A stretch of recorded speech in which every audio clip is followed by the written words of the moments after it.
Shaggy, you said you were going to explain part 2 of the resurrection. But explaining all of those would take too long. So let me know if y'all want a part 2. So, what's next? Yep, I remember that. Let's get straight into it. Argument number 2. The transformation of the disciples.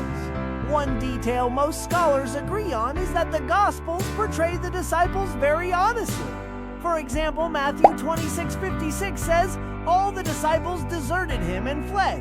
And John 20:19 says, the doors were locked where the disciples were, for fear of the Jewish leaders. So clearly the disciples were terrified and hiding after Jesus' crucifixion. So, what happened? It seems like a natural reaction.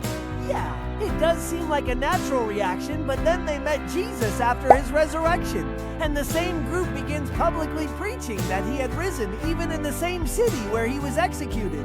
They go from hiding in fear to boldly proclaiming the resurrection. People change, Shaggy. Maybe the disciples got more confident over time? You're right, Scoop, people do change.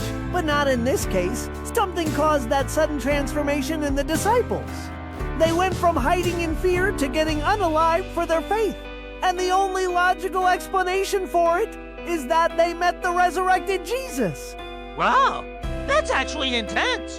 Yeah, Scoop. The transformation of the disciples shows how much a person can change when they meet Jesus, regardless of how sinful and scared they are. Trust in Jesus and let him guide you. God bless.